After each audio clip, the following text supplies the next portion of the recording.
So tonight I'm diving into the chaos that is All Elite Wrestling Dynamite from October 16. It's a damn cool date, 08/16/24, a pattern of eights that tickles my brain. After the controversial ending of Wrestle Dream, I was itching to see what the hell they'd pull off tonight. Now, let me tell you something.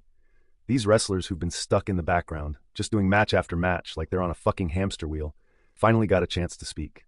Kyle Fletcher, Private Party, Daniel Garcia, Konosuke Takeshita, and Top Flight, they lit the place up. When you let these guys talk, they add layers to their characters, and suddenly it's not just about the wrestling, it's about the damn story. I'm pumped for Collision this weekend, but shit, I've got a 16-hour shift that'll keep me from watching it live. But mark my words, I'll catch Dynamite next Wednesday, no doubt. Now, let's talk about some issues. The Jon Moxley faction beatdowns, they're getting as repetitive as a bad sitcom. Enough with the overruns, folks.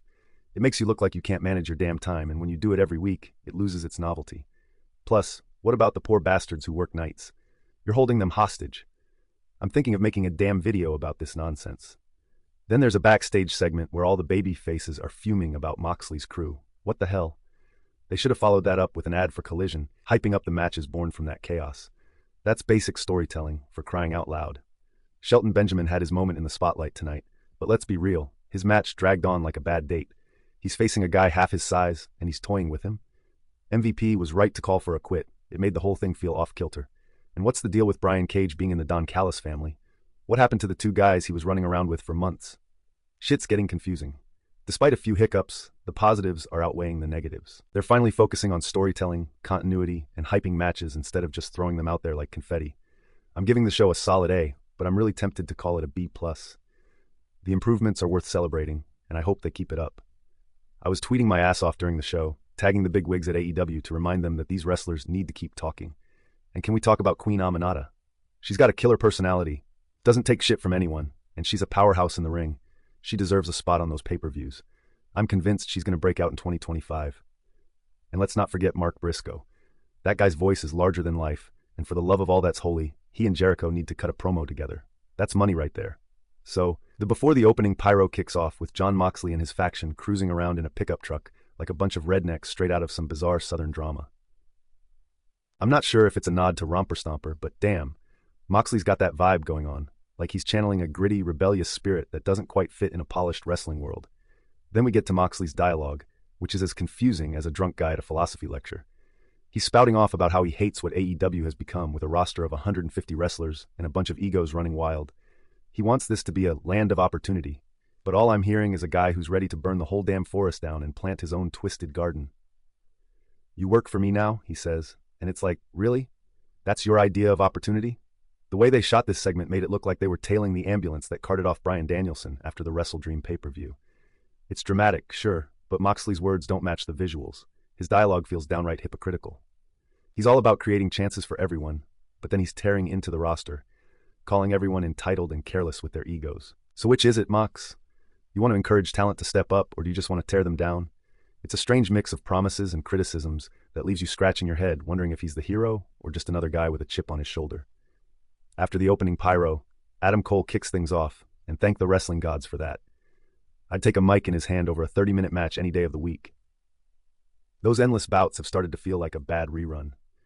Cole's all smiles, saying he's damn happy to be back, but then he gets into the meat and potatoes of his beef with Maxwell Jacob Friedman. Yeah, MJF. He's laying it out like it is. Sometimes you gotta fight fire with fire, and MJF? That guy's as fake as a $3 bill and can't be trusted as far as you can throw him. The locker room's nodding along, all in agreement that MJF's not winning any popularity contests.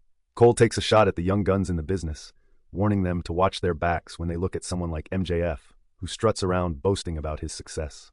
But let's be real, behind that flashy facade, MJF is just a lonely bastard who's failing at life. MJF, everybody hates you, he says, and you can feel the crowd eating it up. Then we cut to MJF, lounging in a fancy mansion, sipping red wine like he's some kind of royal. He drops a video promo that's dripping with venom. There are a lot of jackals when you get to the top, he says, like he's some kind of tortured artist. He's vowing to never let his guard down again, blaming Adam for the betrayal. "I'll dangle the carrot of vengeance above your head, and you'll never see me in the ring," he sneers. But Adam's not backing down. He fires back, promising to deliver the ass-beating of a lifetime. "You can run, but you cannot hide," he growls, and you can practically feel the tension crackling in the air. This is shaping up to be a hell of a potential match at Full Gear, no doubt about it. The stakes are set, and you can bet your bottom dollar that this feud is only heating up from here. The next segment featured Chris Jericho giving a promo because he wants a rematch with Mark Briscoe. I've said it before, and I'll say it again. Both Jericho and Briscoe would deliver an amazing promo if they had the chance to do it live instead of through video. I appreciated Jericho mentioning that Terrifier 3, the movie he's in, is currently #1 at the box office. For the Halloween episode, they could definitely have a Terrifier 3 match, which would get a lot of buzz. Jericho also noted that Fozzy is touring the country. He claimed that Briscoe cheated in their last match and demanded a rematch, even though the footage clearly showed the Learning Tree faction aiding Jericho in winning. The conglomeration infection was fighting against the cheating from Jericho and the Learning Tree. Jericho stated he wants to become a 2-time Ring of Honor champion like Jay Briscoe, which felt like a jab at Mark Briscoe's late brother who tragically died in a car crash last year. They cut away to Mark Briscoe responding, and next week, it's set for a ladder match between Briscoe and Jericho on AEW Dynamite. I'm a bit frustrated because they have the Battle of the Belts show this weekend, which is supposed to be a night of champions. Wouldn't it make more sense to have this match headline that show? It's bound to draw ratings. Imagine if they had a Ring of Honor pay-per-view and this was the main event. It would surely rake in some impressive buys. I also feel the need to do a video on why they should scrap the Battle of the Belts show. If it's not being used for exciting matches, what's the point? The opening match showcased FTR against Brian Keith and Big Bill from the Learning Tree faction. Brian Keith hit a lariat on Dax, who retaliated with knife-edge chops. Cash Wheeler delivered shoulder tackles and then his own knife-edge chops to Keith. Big Bill delivered a powerbomb to Wheeler. I liked how it felt 50-50 between FTR and Brian Keith, so Keith didn't come off as a jobber. Big Bill executed a bossman slam, and his hard-hitting style made him look like a giant not to be trifled with. Dax hit a crossbody followed by rapid punches on Keith, which looked impressive.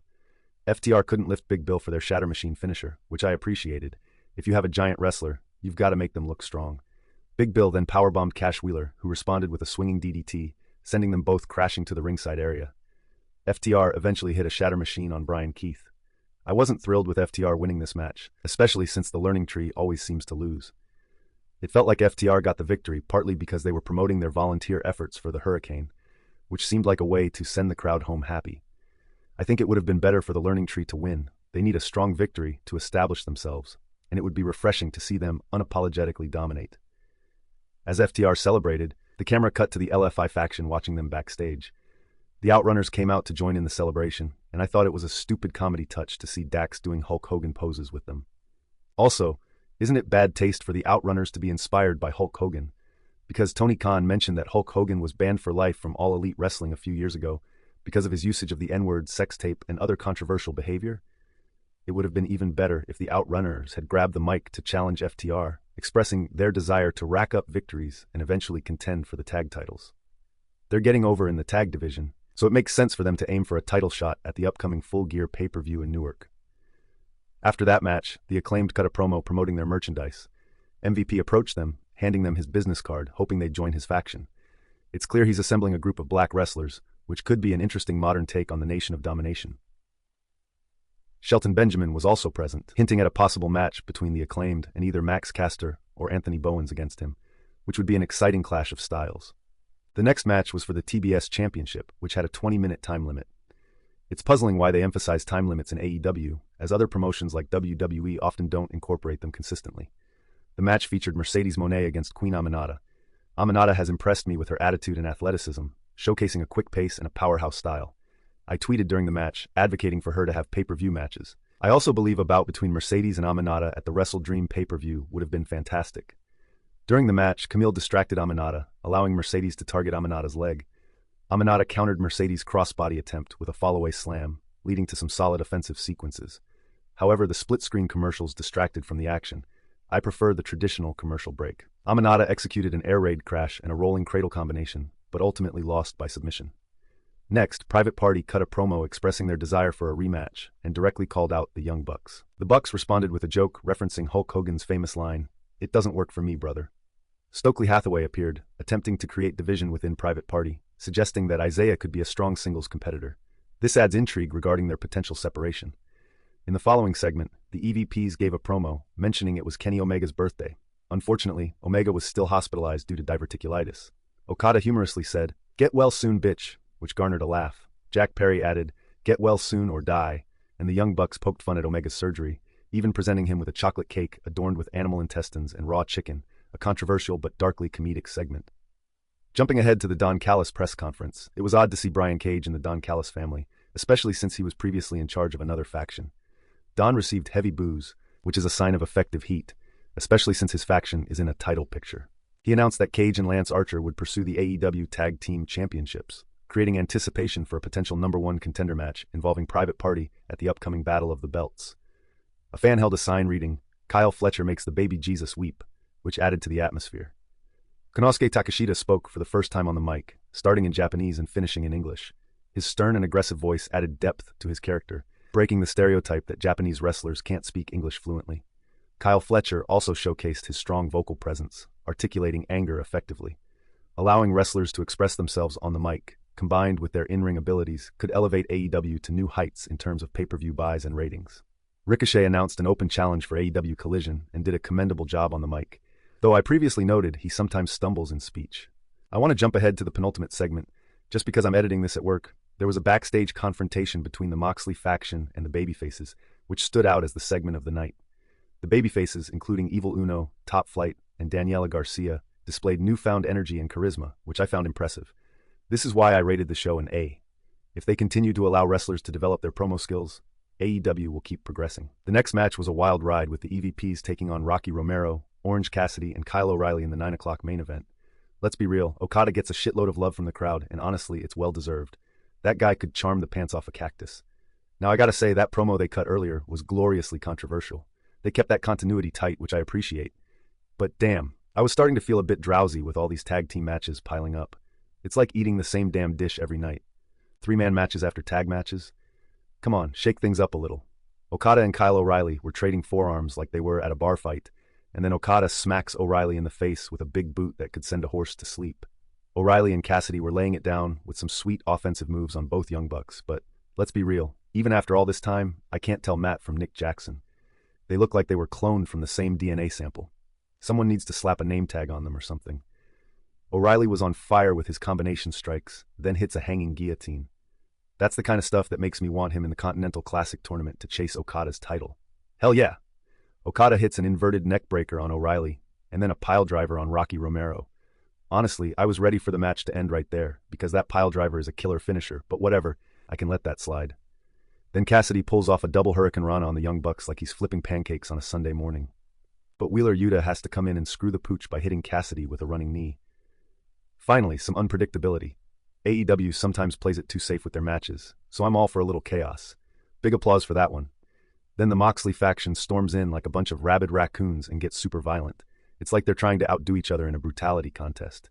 More babyfaces come to help, but they get their asses handed to them.